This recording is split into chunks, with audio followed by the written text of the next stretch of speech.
Ça fait 2 mois qu'on n'a pas testé de PC Flow Up, entre le déménagement, etc. On n'avait pas beaucoup de temps, mais on va reprendre les bonnes vieilles habitudes. On sait que vous aimez bien, on sait que vous posez beaucoup de questions et que vous avez envie qu'on teste les PC. Voilà le PC à quoi? Il vient d'arriver sur le site, c'est maintenant, c'est tout de suite. Il est exceptionnel, c'est l'un des meilleurs PC qui a le meilleur rapport qualité-prix en ce moment. D'ailleurs, on a changé de locaux, on a un nouvel entrepôt Flow Up, mais ça, on va vous montrer très prochainement. On a une nouvelle chaîne de production et tout, franchement, c'est kiffant. Et on sort souvent des nouvelles configs, donc n'hésitez pas, on vous mettra le lien du site si vous voulez regarder. Il y a des configs, ça part de 800 € jusqu'à 4-5 000 €. Tout ce que vous voulez. Mais en tout cas, ici, c'est un PC qu'on a vendu énormément. On l'a lancé il y a à peine 2 semaines et ça cartonne. Ouais, franchement, il est incroyable. On a essayé de réunir un maximum de performance dans un boîtier stylé avec un look sympa. Comme vous savez, c'est Flow Up, on essaie de vraiment faire des trucs bien. Le PC, il est juste là, on va le tester ensemble. Mais s'il y a d'autres PC du site que vous voulez qu'on teste, comme on reprend un peu la série et que tous les PC ont été mis à jour depuis qu'on a fait les anciennes vidéos, on a refait par exemple un tout nouveau PC Rainbow avec un boîtier Corsair, un water cooling Corsair, etc. Si jamais vous l'avez pas encore vu, allez sur le site et si vous voulez qu'on en fasse une vidéo, dites-le nous dans les commentaires. En tout cas, on est fiers ici de vous montrer ce PC parce qu'on l'a conçu avec amour, on a bien créé la config et franchement, l'équilibre, il est top. Voilà, on va vous montrer ça. En tout cas, comme d'habitude, on va commencer par le déballer, parler des composants, faire des tests en jeu et à la fin, on fera une petite conclusion avec une analyse du prix, comparaison avec Amazon, rue du commerce, d'autres sites également qui vendent des PC et un petit code promo. Donc restez bien jusqu'à la fin. Alors je vous avoue, on est un peu débordé pour le moment. On l'a pas emballé vraiment comme on faisait d'habitude, de la même manière que vous le recevez. Normalement, vous avez d'abord le gros carton Flow Up, non brandé, etc. avec les scellés, l'étiquette fragile et le papier recyclé autour. Et ensuite seulement, vous retrouvez le boîtier et la boîte de la carte mère.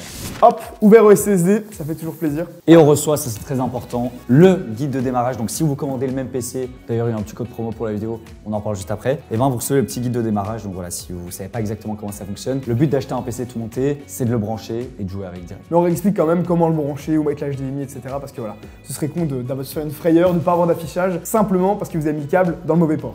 Ah, ça arrive souvent. Tu te trompes de trou, t'as pas d'affichage. Pour allumer le PC, vous aurez besoin de la boîte de la carte mère où vous retrouvez l'antenne Wi-Fi, évidemment, tous les câbles qu'on n'a pas utilisés. On a pris une alimentation directement en PCI Express 5.0, donc on a remis les câbles de la carte graphique là-dedans, la télécommande pour changer les couleurs, le câble d'Alim, les câbles SATA, les vis supplémentaires si vous passez d'Intel à AMD par exemple, des colsons et des vis encore en plus, tout est donné avec. Allez hop, sortons le PC. Voilà, on récupère la machine. Alors elle a été emballée il y a 2 minutes à l'atelier. On se l'est pas envoyé nous-mêmes par UPS. Et comme d'habitude, on sera 100% objectif. Si le monteur a mal fait le câble management, ah bah il est viré. Voilà. Mais si il l'a mal fait, on ira lui dire. Mais normalement, tout est contrôlé par notre check qualité. Donc moi, je suis sans aucun stress. Voilà le PC Aqua, le magnifique PC Aqua dans le boîtier Ximatec Aqua 3. On est les seuls à l'avoir, je pense. Ouais, il y a sur le marché français, j'avais regardé, même quand j'ai voulu comparer, personne là. Il y a le Aquarus Plus qui est très connu ou le Aqua M, mais le Aqua 3. Ouais, il est pas connu. Nous on l'achète directement chez Ximatec par des conteneurs. Il est même pas disponible sur Amazon ni rien. Donc voilà, c'est plutôt cool. Après, c'est un boîtier aquarium standard, c'est pas une pièce unique au monde non plus. Mais c'est cool parce que vous allez voir le nombre de ventilateurs qu'on a à l'intérieur pour le prix, c'est vraiment intéressant. C'est ça, et comme d'habitude, on met du papier propre à l'intérieur. Donc si vous l'achetez, n'oubliez pas de retirer. Parce que là, je pense que tu allumes le PC maintenant. Ouais. T'as un petit problème de chauffe. Voilà, c'est ça qui est marqué dans le manuel de première utilisation et de mise en route. C'est important. De bien retirer le papier. On utilise du papier propre pour éviter d'avoir des dépôts à l'intérieur et également de la mousse. Ça, c'est de la mousse de. Ça, c'est de la mousse. Alors là. Carte graphique. C'est de la mousse de carte graphique. C'était une bonne grosse carte graphique, hein, celle-là. Et là, on retrouve notre magnifique PC. Alors, on l'a appelé le Aqua pour l'aquarium, tout simplement. Pas très original. Non, c'est le nom du boîtier en plus. C'est ça. Non, en vrai, c'est un PC qui est super intéressant parce qu'on va avoir la carte qui est pour moi la meilleure. Ouais. Ça sert à rien d'avoir une 4080, une 4090. On est là aujourd'hui sur la Nvidia 4070 Super qui fait déjà tourner en fait tous les jeux. Oui, c'est ça. En fait, la 4070 Ti était vraiment la carte milieu haut de gamme, vraiment super intéressante. Et maintenant que les Super sont sortis, la 4070 Ti Super est encore plus perf et la 4070 Super est parfaitement entre les deux. Vous allez voir dans les tests de toute façon, on va en faire juste après. C'est la carte parfaite pour de la 1440p. Aujourd'hui, avec un PC à ce budget-là, je vous spoil parce qu'il est sur le site, il est à 1699 €. Et bien, vous faites tourner tous les jeux en 1440p à plus de 140, 200 FPS. Donc, et en plus, tu as une œuvre d'art. Ouais, tranquille. Et en plus, il est beau, c'est vrai. Ouais, c'est vrai. Alors ici, pour le coup, on est sur le modèle PNY. Ça peut changer. Il y a pas mal de gens qui posent la question pourquoi vous mettez pas le modèle exact sur Flow Up. Il faut savoir que selon les stocks, on peut avoir du Palid, du PNY. Dans tous les cas, toujours un gage de qualité. On aura une belle backplate, 2 ventilateurs au minimum. C'est ça. Et quand même une carte qui a été testée. On va pas vous mettre du Inno 3D ou des choses comme ça. Voilà ça. On évite vraiment les marques à problème sur lesquelles il y a beaucoup de retours SAV. Après, PNY, par exemple, c'est une super marque. C'est une marque française d'ailleurs. PNY, ça veut dire Paris-New York parce que ça a été créé dans l'avion. Ils ont leur SAV à Bordeaux, leur propre usine.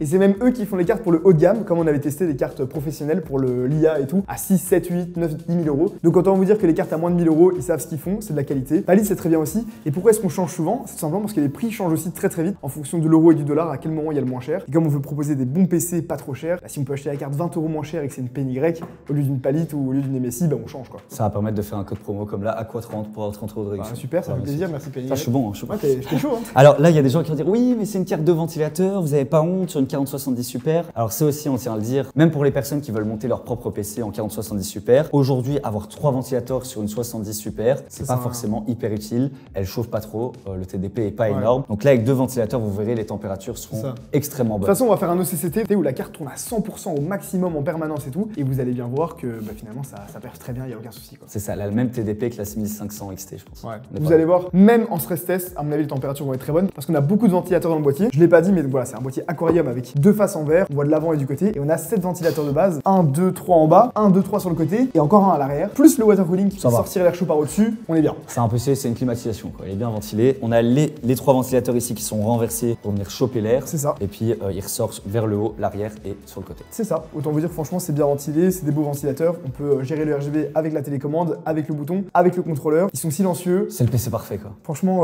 c'est pour ça qu'on vend aussi du Ximatec, c'est que, ok, tu peux avoir un plus bel aquarium chez Corsair ou Liebherr, sauf que c'est 200 € le boîtier. C'est ça, et la config serait pas à 1007 mais à 1009, quoi. C'est dommage. Ouais, ça fait un peu cher alors que celui-ci est déjà vraiment très C'est ça. Et si on continue, on vous a mis une carte mère ATX. On voit qu'elle est juste, elle va juste en dessous ici. Alors ça peut être un peu galère avec les ventilos, mais tout a été réfléchi chez Fleup, donc ça passe. Ici on est sur la Gigabyte B760 Gaming X AX. Alors pourquoi AX? Parce qu'on va retrouver le Wi-Fi 6 à l'arrière. C'est aussi, il y a pas mal de gens qui disaient, par exemple avec le Molly quand on l'avait présenté, il n'y a pas le Wi-Fi d'intégré, comment je fais? Alors on propose toujours une carte Wi-Fi, une clé Wi-Fi.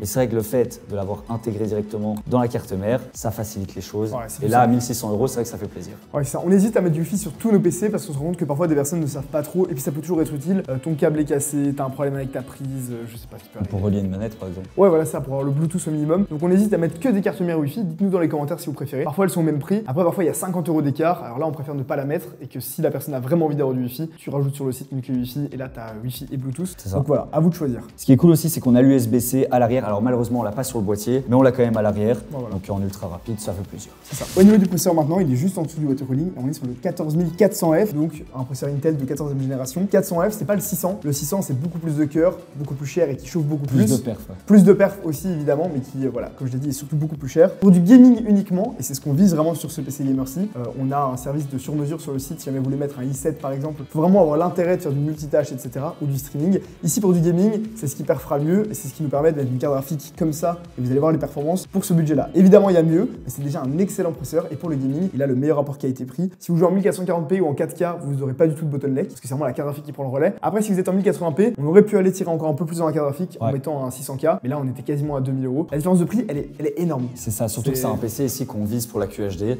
donc là clairement ça vaut la peine. Alors ça a un processeur aussi, je savais pas, qui monte jusqu'à 4,7 GHz sur les cœurs performance, pas les cœurs efficients parce qu'on a 2 parties de cœur. C'est juste énorme, 4,7 GHz. À l'époque, c'était à peine un i9 quoi, il y a 2-3 ans. C'est pour ça qu'en jeu, on aura des putains de perfs. Vous allez voir, je vous le garantis. Ah oui, c'est choquant. On a fait tous nos tests, on a des super bonnes performances. AMD peuvent aller dormir. Bah voilà, c'est la force d'Intel, c'est que les performances sont assez élevées. De nouveau, si jamais vous voulez faire du streaming ou autre, vous mettez un 5800X3D ou un 7800X3D. C'est pas le même budget, ça chauffe beaucoup plus, faut en gros water cooling. Par contre, vous aurez un PC plus polyvalent. Ici, vraiment, c'est le PC parfait pour jouer. Vous pouvez très bien commencer à streamer avec ça, il n'y a aucun souci. Et c'est vrai, on est honnête avec vous, si vous voulez faire plus, genre du montage ou autre, bah, prenez un Intel. Là, on a quand même fait le choix de la DDR5. On aurait pu partir sur la DDR4 avec ce budget-là de config. On s'est dit non, c'est pas possible. On va passer sur du future-proof de la DDR5 et du coup 32 Go. Et là, on va avoir 2 barrettes de 16, donc au total 32. Et c'est vrai que pour un PC à 1600 €, généralement on a 16 Go. Mais là, c'est un choix qui est clairement voulu. Et j'avoue que ça fait pas de mal, surtout qu'on est à 6000 MHz. Ouais, c'est ça. En fait, on vous a écouté, tout simplement. Beaucoup d'entre vous disaient que la DDR5 maintenant valait la peine. Et c'est vrai que comme les prix baissent, les cartes mères n'ont plus aucune différence de prix, bah, on a décidé d'investir. 2 barrettes de 16 Go, 6000 MHz. Si jamais on voit que vous êtes vraiment beaucoup, et pour l'instant c'est le cas parce que le PC part super bien, si jamais vous êtes beaucoup à vouloir ça, on pourra en mettre sur tous nos autres PC. C'est parce que tout en DDR5 32. Bon, peut-être pas sur le PC à 800 €. Oui, non, ok, à 800 €, t'as déjà beaucoup d'argent dans les barrettes. Et pour ce qui est du water cooling, on est aussi sur un Corsair. Alors celui-là, il est magnifique. Vous allez voir sur Fleup, on le met très très souvent. Avant, on mettait beaucoup le MSI Core Liquide, 240 mm. Mais là, on est passé sur le Corsair H100, 240 mm, exceptionnel. La pompe est super silencieuse, c'est le plus par rapport à MSI quand même. C'est vrai que ça marche bien, c'est super stylé, le design est sympa. Les tubes, je sais pas, ils sont trop satisfaisants. C'est encore mieux que MSI, Cooler Master ou autre. Voilà, c'est du Corsair. On a un super bon prix avec eux. On a acheté beaucoup de water cooling, plus de 10 palettes, je crois. Donc vraiment beaucoup de water cooling pour avoir un très bon prix et pouvoir vous le proposer. De toute façon, la marge est fixe sur nos PC, donc si on achète moins cher, bah, on vous le vend moins cher. C'est le but. On essaie d'acheter le moins cher possible. C'est Raphaël qui s'occupe de ça. Aux achats. Et là, ce qui est vraiment cool pour une fois, j'ai envie de dire, c'est que c'est pas propriétaire. Donc c'est-à-dire, on n'a pas besoin du contrôleur Corsair, IQ. C'est du 3 pin RGB et on peut connecter le water cooling, donc même si vous montez le PC vous-même, au boîtier Ximatec. Rien d'autre à dire. Hein. Ah, c'est le SSD, peut-être. Ah oui. Il est où? Il est caché. Il est caché, super. Voilà. On n'a pas mis une A520M comme certains revendeurs font avec des cartes mères à 30 €. Non, on a mis une vraie carte mère avec un heatsink sur le SSD, du coup, c'est pour ça qu'on le voit pas. Et du coup, le SSD, eh bien, c'est un SSD de 1 Tera en Gen 3. On met pas du Gen 4 parce que la différence de prix est très élevée pour du gaming, il y a quasiment pas de différence. Mais au moins, il est là. Alors, ça change aussi. Parfois, on a du Kingston MV2 quand on a des très bons prix en Gen 3, parfois on met ça. Ou alors ici, c'est un PNY CS1030. On en a aussi acheté des centaines, voire des milliers. Ça fonctionne très bien, les performances sont bonnes. De toute façon, on va aller faire le test aussi des débits, vous verrez. Mais voilà, c'est bon. On passe à la ligne Octa Management. J'espère qu'ils ont. Aïe, mon orteil. J'espère qu'ils ont bien fait ça. Et voilà. C'est beau, c'est beau. Alors, dans ces boîtiers, le cam management est vraiment compliqué. Il n'y a quasiment aucun point d'attache. Et ce qu'on attend et ce qu'on demande au monteur, c'est de faire des chemins différents pour le RGB, pour l'alimentation, etc. Au moins, si vous avez un câble à débrancher, eh bien, vous n'avez pas à tout retirer et après, vous avez tout entre les mains. Tout est séparé, relié au contrôleur. Comme c'est un boîtier qui est pas très haut, c'est dur de faire des beaux chemins de câbles, mais au moins, il y a tout qui tient. Le contrôleur, il est scratché. Et là, de nouveau, hein, je pense qu'on reconnaît tous le logo. Flop. On n'est pas sur une alimentation AliExpress ou Temu. C'est l'alimentation MSI. Donc là, c'est la A750BN. On a les GL qui sont beaucoup trop chers pour les configs vraiment plus haut de gamme, mais qui sont avec des contrôleurs japonais. Mais là, on est clairement sur une dinguerie avec des super beaux câbles tressés comme ça. C'est du 80 plus bronze, 750 watts. Qu'est-ce que je te dis? Ça fait le café. Franchement, la config, c'est bizarre de dire ça parce que c'est notre marque, mais c'est la config dont vous rêvez. Dites-nous si vous auriez fait mieux pour le budget, qu'est-ce que vous auriez changé, etc. Parce qu'on est ouvert à tout. Nous, on voulait faire un beau PC dans un aquarium parce qu'on sait que ça vous plaît et ça nous plaît aussi, c'est pas pour rien. Avec des belles performances, jolies et si possible avec des bonnes performances qu'on va les tester maintenant. Hein. Ça va même avec Windows 11 quoi. Oh là là là là, c'est quand même beau. Hein. Sympa, hein. C'est quand même très. Moi j'adore. Franchement, c'est. T'as ça chez toi, qu'est-ce que je te dis? T'as un beau setup. Tu me fais des petits plans, Jarod? Avec une petite musique là comme ça. C'est parti. Got my heart no in the bed. Break you in them. Get us every day. Got my heart no in the bed. Break you in them. Tout le monde se pose la question, ce PC à quoi il sert à quoi? Eh ben il sert à jouer avec un maximum d'FPS. Donc comme d'habitude, on a joué à un maximum de jeux, on a lancé un benchmark et on a fait tout ça en 1440p, donc en QHD. Quand on dépense 1600 € dans un PC gamer, on a envie de jouer avec un bel écran 1440p, 144 Hz voire plus. Donc là ici, on est parti et on commence avec le 3D Mark. 19 000 de score, c'est juste énorme en cumulé, avec un score graphique de 20 923. Autant vous dire que la 4070 Super, elle est juste monstrueuse. À l'époque, avec une 3090, on avait à peine 20 000 de score. Donc franchement, une 4070 Super, ça tourne et ça fonctionne super bien. Honnêtement, quand on voit celle à 4080 Super, elle est overkill. Là, on fait tourner la plupart des jeux. Et on voit qu'on est même au-dessus de l'average. On est à 19 000 au lieu de 18 700. Donc c'est vraiment du bonheur. Pour le processeur, on est sur le 14400F. Alors il y a un petit bottleneck de 3%, mais pas en 1440p. En 1440p, ça fonctionne super bien. Et là, on va avoir 12 700 de score. Bah là aussi, c'était un score qu'on avait sur un i7 il y a 2 ans. C'est un processeur qui fonctionne super bien et même si c'est un 400, ça tourne 12 000, c'est du tout beau. Sur Tomb Raider maintenant, c'est un jeu assez gourmand. Bah là, c'est hallucinant. Je m'y attendais pas pour 1600 €. On a 29 700 de score, 189 FPS de moyenne en 1440p en très haut. C'est un jeu qui est quand même gourmand. Et là, avoir autant de performance, c'est juste énorme. On voit que la courbe est super stable et même montante. On a un pic à 348 FPS en max. Qu'est-ce que je vous dis, c'est exceptionnel. Voilà, c'est juste exceptionnel. On peut même jouer en 4K à 60 FPS. Aujourd'hui avec un PC à 1600 €, donc ça fait plaisir. Et là on voit que sur Tomb Raider pour un jeu gourmand, ça tourne plus que bien. Allez, on continue, on s'arrête pas sur Cyberpunk, 108 FPS de moyenne en ultra, en 1440p. Alors il n'y a pas le ray tracing qui est activé. On aurait pu activer le ray tracing pour voir à combien on descendait. Mais en tout cas ici 100 FPS de moyenne c'est excellent et on voit que le FPS minimum est à 93 et que le maximum à 136. Donc on n'a pas du tout de chute d'FPS. On n'a pas le processeur qui chauffe, qui va faire du thermal throttling, qui va faire baisser toutes les fréquences. Donc là on est vraiment sur une config hyper stable pour 1600 €.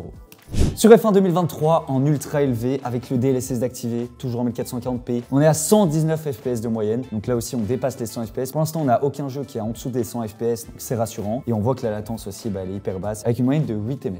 Un petit crystal disk pour connaître l'état du SSD. On voit qu'il a un état de santé à 100%. Heureusement c'est du neuf. On est sur le PNY CS1030. Alors ça varie, soit on met des PNY, soit des NV2 de chez Kingston. Ça dépend les stocks qu'on a. En tout cas ici 1 Tera, on peut toujours rajouter après. Je vois qu'on a encore 2 slots de M.2, donc si jamais vous vous voulez rajouter, c'est super simple. 43 degrés au niveau de la température, vu qu'il est refroidi au dissipateur, ça fait plaisir. Et puis pour ce qui est des débits, on est sur 3400 en lecture et 3100 en écriture. Donc là aussi, quand vous allez lancer vos jeux, etc., ça va aller super vite. Ou même lors de l'allumage du PC, ça va aller assez rapidement. Après, en jeu, en tant que tel, ça va rien changer. C'est vraiment sur le lancement des logiciels. Donc là, on est sur un bon SSD qui a été allumé 11 fois pour la vidéo. Ça va encore. On continue les tests avec le fameux bench sur CS2. C'est mon jeu préféré, même si j'ai pas beaucoup le temps de jouer pour le moment. Et en plus, le jeu est, je vais pas dire de mieux en mieux optimisé, mais au moins de plus en plus équilibré. Et ici en 1440p, on a 205 FPS de moyenne, ce qui est franchement très agréable. Le jeu consomme quand même beaucoup plus que quand c'était CSGO. Déjà, il consommait plus que LoL, mais là aujourd'hui, ça n'a plus rien à voir entre les deux. Donc voilà, 205 FPS en 1440p, c'est largement acceptable. Si vous baissez un petit peu la qualité, vous pourrez monter à 240. Ou alors vous jouez juste en 1080p à 500 FPS et là vous êtes tranquille.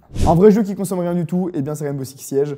On est en 1440p bien évidemment et on voit juste qu'on explose le score. 398 FPS, c'est hyper bien. Le FPS minimum est à 310, donc autant dire que même quand vous êtes à votre FPS le plus bas, vous êtes toujours à plus de 300 FPS. Donc c'est quand même vachement beaucoup. Le FPS maximum il est à 508, on dirait une Peugeot. Donc franchement, évidemment, on n'achète pas un PC à 1600 € pour jouer à Rainbow Six Siege. Vous pourriez même jouer en 8K, mais c'est toujours bon à prendre. Et surtout, ce qui est intéressant, c'est qu'on a le petit tableau du bottleneck. On voit que la carte graphique est à 91% de charge et 4% sur le processeur. C'est un jeu qui est assez demandeur au niveau GPU. Franchement, c'est pas inquiétant quand on voit les performances. On peut dormir tranquille. Au niveau des températures sur OCCT, que ce soit au niveau de la carte graphique ou du processeur, on est clairement sur des températures très correctes. Alors, on a énormément de ventilateurs dans le boîtier. On en a 3 en bas, 3 derrière, 1 à l'arrière, 2 au-dessus du water cooling. Si on compte les 2 ventilateurs du water cooling, au total, on en a 9. Si on compte ceux de la carte graphique, on est à 11. Enfin bon, on s'est compris, ça ventile bien et on le voit au niveau température. Quand la carte graphique et le processeur tournent à 100%, le processeur entre 70 et 74 degrés, et au niveau de la carte graphique, quand elle est à 100%, 220 watts de consommation, on est à 75 degrés. C'est vraiment des températures qui, en stress test, sont extrêmement correctes. Voilà. En jeu, vous serez à 60 degrés, il n'y a aucun problème. Sur MW2, qui est aussi un test qu'on aime beaucoup faire, toujours en 1440p, eh bien on a 148 FPS de moyenne, ce qui est vraiment correct. Et un truc super intéressant dans ce bench, c'est le bottleneck. Et ici, on peut voir qu'on a 48% au niveau du GPU et 52% au niveau du CPU. Ça veut dire qu'on a vraiment un combo processeur et carte graphique qui est bien équilibré. Il n'y en a pas un qui bloque l'autre, même en 1440p. Donc franchement, c'est des résultats très satisfaisants. C'est pour ça qu'on a créé cette config comme ça, c'est qu'à ce prix-là, pour du gaming en tout cas, vous avez une des configs les mieux équilibrées possibles. Donc ça fait plaisir, c'est tout le but. Franchement, il n'y a rien à dire. Le PC à quoi il tourne très très bien. Sympa. Comme on a pu le voir sur tous les jeux, on n'avait pas de soucis en 1440p. On dépassait à chaque fois les 100 FPS. En 1080p, on aurait pu essayer le PC en soi, mais voilà, on allait juste avoir un nombre d'FPS plus élevé. Voilà. Non, c'est vrai qu'il n'y avait pas beaucoup de jeux où on était à moins de 120 ou 140 FPS, donc pas vraiment d'utilité d'aller faire des tests en 1080p, surtout que de plus en plus de gamers jouent en 1440p. Et comme je l'ai dit dans les benches, si vous achetez en 2024 aujourd'hui un PC à plus de 1000 €, vous vous attendez à pouvoir jouer en 1440p à la plupart des jeux. Et au moins, si vous passez en 1080p, c'est un choix pour avoir encore plus de FPS ou alors de stabilité ou des choses comme ça sur des jeux compétitifs. Là, on est sur le site de Flub directement, on vous mettra bien entendu tout en description. Donc on a tous les PC, ça commence de 800 €. Et c'est vrai qu'ici, 1600 €, c'est déjà un sacré budget, 1699 €. C'est déjà un sacré budget, un bon budget, mais c'est un PC comme on a vu qui perf super bien. Et c'est un PC qu'on va pouvoir garder dans la durée au lieu d'acheter à chaque fois un PC à 800 € chaque année. C'est un peu dommage. Donc ici, on a les magnifiques photos. Alors là, il est en mauve, mais on peut bien entendu modifier à chaque fois. Et on retrouve toute la config à 1699 €. Le PC est monté, important de le dire. Il y a Windows 11 en version d'essai. Donc là, vous pouvez très bien prendre une clé d'activation après. Et surtout, il y a tous les drivers d'installer. Le PC a été testé pendant plusieurs heures. Donc c'est vraiment, j'ai envie de dire, clé en main. Et évidemment, vous avez les 2 ans de garantie obligatoires en Europe, comme tous les autres sites. Donc si pendant 2 ans, il y a quoi que ce soit comme problème qui est lié à la machine, la carte graphique qui, je sais pas, commence à faire des artefacts pour aucune raison, eh bien on rapatrie le PC, on vous fait un échange à neuf, on vous change la carte graphique et c'est après nous qui nous démerdons avec PNY. Voilà, c'est un peu l'avantage d'acheter un PC tout monté comparé à acheter tous les composants séparés sur Amazon ou autre. Vous allez avoir à chaque fois un vendeur différent et si vous avez une panne, c'est à vous de trouver le problème et puis de trouver lequel renvoyer. Donc imaginons que vous ne savez pas si c'est la carte graphique ou la carte mère qui est cassée et que vous n'avez pas un double pour vérifier et échanger, eh bien bonne chance. On peut aussi payer le PC à quoi en plusieurs fois si jamais. En tout cas voilà, on a refait la config sur Amazon comme à chaque fois. Le but c'est d'être transparent, de vous montrer aussi si vous le montez vous-même combien vous pourriez économiser. On voit que le panier est à 1593 €. On a une différence de 100 €. En soi c'est une différence qui est notable, mais comme tu as dit, il faut monter le PC soi-même, faire le cam management et puis tout diagnostiquer si jamais il y a un problème. Donc ça c'est le petit point négatif. Alors ici, on voit qu'on a vraiment les mêmes composants, juste le boîtier, il n'y a pas le Aqua 3, mais on a une autre marque à 100 €. Excusez-moi, petite différence. Et on voit que pour le reste c'est exactement la même chose. Donc moi je suis plutôt fier de sortir ce PC que 100 € plus cher. Surtout que pour cette vidéo on a un petit code promo Aqua30. Voilà 30 € de réduction. Offert sur le PC. Et la livraison est offerte sur le PC évidemment. Donc ça dépendra quand vous voyez la vidéo parce qu'on va pas laisser le code promo pendant 3 ans non plus. Mais en appliquant le code, vous avez encore 30 € de réduction. Ça fait plaisir. Et en plus la livraison est offerte. Donc le PC revient à 1670 €. C'est ça. Et clairement moi si je devais acheter un PC, je partirais là-dessus. Honnêtement, quand tu vois la config, le rapport qui a été pris, je pense que c'est même l'un des PC Flub qui a le meilleur rapport qui a été pris. Voilà, on est en train de revoir toutes toutes les config une par une pour essayer de les rendre toujours hyper intéressantes et les plus opti possibles. On a changé le Rainbow qui était dans ce boîtier là avant, notre top seller en haut de gamme à 2500 €, qui est passé dans un boîtier Corsair et tout. On vous fera peut-être une vidéo. Dites-nous d'ailleurs s'il y a d'autres PC sur lesquels vous aimeriez qu'on refasse des vidéos. Je sais qu'on a changé le Typhoon par exemple, si vous voulez qu'on le refasse. Dites-le dans les commentaires. En tout cas, on peut dire qu'on a analysé, testé et comparé ce PC. Vous avez toutes les infos. La totale.